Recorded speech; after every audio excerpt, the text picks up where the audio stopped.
Almost 10 साल हो गए हमको देखते हुए, ठीक है। तो बजट को अब जब देखते हैं तो 1% की भी उम्मीद नहीं रखते हम। I tell you why, because 10 साल को देखा है हमने, 1 साल नहीं देखा, 2 साल नहीं देखा, 3 साल नहीं देखा, 4 साल नहीं देखा, 5 साल नहीं देखा हमने सरकार को, ठीक है। तो 10 साल में जो हमने देखा है कि हमारा ये नहीं है कि देश में पैसा नहीं है, देश में पैसा है, लेकिन मैटर करता है कि देश में पैसा किसके पास है, ठीक है। आम जनता के पास कितना पैसे का कैश फ्लो आता है, या कह सकते हो कितना पैसा जाता है।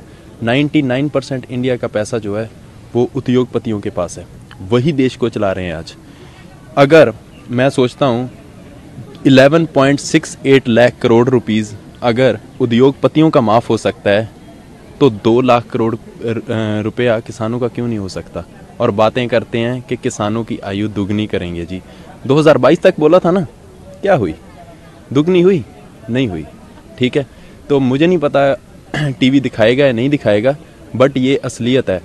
इकॉनमी मनमोहन सिंह के जब टाइम था 8.1% ग्रोथ पर चलती थी, राइट। अब इकोनॉमिकल ग्रोथ कितना है? 5.4%। और हम चलो जो 2022 तक जो दिखाए थे दावे वो तो भूल जाओ, वो तो उन्होंने बोल ही दिया कि जुमला था सभी, वो ठीक है, दैट्स इट। अब क्या दिखा रहे हैं? 2030 का सपना दिखा रहे हैं ना, कि हमारी इकॉनमी है जो 10 ट्रिलियन इकॉनमी बनेगा इंडिया। 10 ट्रिलियन दिखा रहे हैं ना कि 10 ट्रिलियन इकॉनमी इंडिया बनेगा।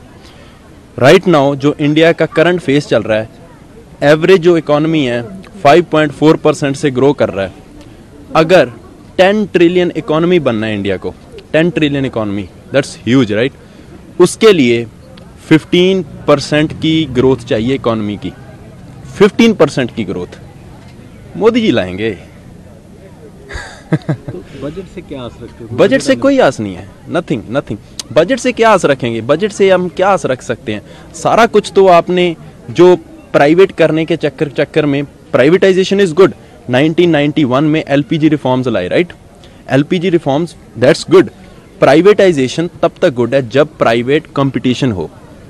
जब आप प्राइवेट कंपटीशन खत्म कर दोगे तो प्राइवेटाइजेशन जो है that will gonna lead to extreme capitalism, and extreme capitalism is always dangerous for the country where we stay.